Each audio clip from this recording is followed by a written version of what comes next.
वाल्मिक कराड हा सरकारचा जावाई असल्यासारखं त्याला ट्रीटमेंट मिळत आहे, असा दावा अंजली दमानिया यांनी केला।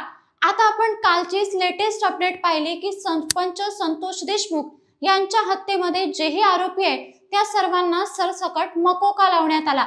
त्यातला एक आरोपी म्हणजे कृष्णा आंधळे हा अजूनही फरारीत आहे। मग या सगळ्यांवर जर मकोका लावला तर वाल्मिक कराडवर अजूनही मकोका का लावला नाही, असाच प्रश्न संपूर्ण महाराष्ट्रात उपस्थित होताना दिसतोय।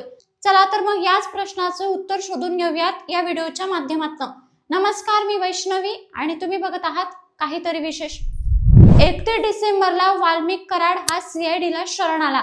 त्याच्यानंतर तो पुण्यातच होता अशीही माहिती भेटली किंवा त्याचं शेवटचं लोकेशन उज्जैनमध्ये होतं असंही एकंदरीत सूत्रांनी सांगितलं। आता 14 तारखेला त्याची कोठडी ही संपणार आहे। आता त्याच्यानंतर वाल्मिक कराडवर काय कारवाई होईल हे 14 तारखेला त्याला न्यायालयामध्ये हजर केल्यानंतर माहिती पडेलच। पण आता संतोष देशमुख यांच्या हत्येमध्ये जेही आरोपी आहे त्या सर्वांवर मकोका लावण्यात आला, तर मग वाल्मिक कराडवर मकोका का लावला नाही? तर यामागचं हे एक कारण असू शकतं की वाल्मिक कराडवर अजूनही संतोष देशमुख यांच्या खुनाचा आरोप लागलेला नाही आणि त्याच्यामुळे त्याच्यावर अजूनही मकोका लावलेला नाही। मग आता त्याच्यावर मकोका का लावला नाही यावर राज्यातले अनेक विरोधक बोलताना दिसत आहे।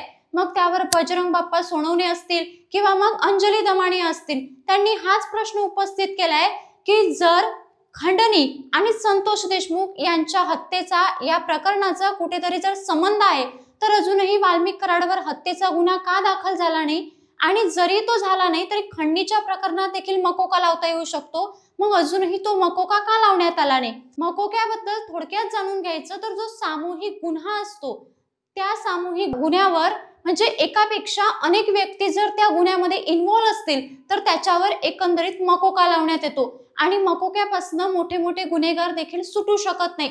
मात्र आता या वाल्मिक कराडावर मकोका का लावला नाही तर यावर बोलत असताना अंजली दमानिया म्हणतात की कुठेतरी पोलीस प्रशासनावर राजकीय मोठ्या लोकांचं प्रेशर आहे का, आणि या प्रेशरच्या अंतर्गत त्यांनी वाल्मिक कराडवर मकोका लावला नाही का?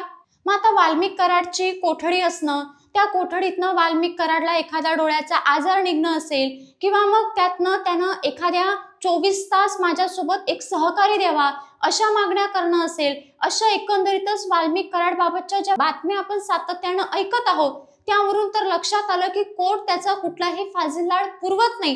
पण या सगळ्या आरोपींवर जर मकोका लावला तर वाल्मिक कराडवर का लावला नाही हा प्रश्न अद्यापही महाराष्ट्रामध्ये जसाच्या तसाच उपस्थित आहे। त्यानंतर दुसरा सगळ्यात महत्त्वाचा मुद्दा असा आहे की विष्णू चाटे याचा मोबाईल अजूनही सापडलेला नाही। म्हणजे वाल्मिक कराड यानं विष्णू चाटेच्या फोनवरनं अवादा कंपनीच्या अधिकाऱ्यांना धमकी दिली, तुमचे हातपाय तोडून टाकू आणि 2 करोडची मागणी केली, अशा प्रकारची धमकी विष्णू चाटेच्या फोनवरनं वाल्मिक कराडनं केली अशी माहिती मिळाली। पण विष्णू चाटे याचा फोन अजूनही सापडलेला नाही। शेवटी तो नाशिकमध्ये होता आणि नाशिकमधनं त्याला पोलिसांनी पकडलं। त्यानं नाशिकमध्येच त्याचा फोन कुठेतरी फेकून दिला असं सांगितलं, मात्र अजूनही त्यानं त्याचा फोन कुठे आहे हे अद्यापही सांगितलेलं नाही। आता त्यामुळे सीआयडीला वाल्मिक कराड आणि संतोष देशमुख या हत्येचा काहीतरी संबंध दाखवण्यासाठी विष्णू चाटेची कोठडी असणं अत्यंत गरजेचं आहे।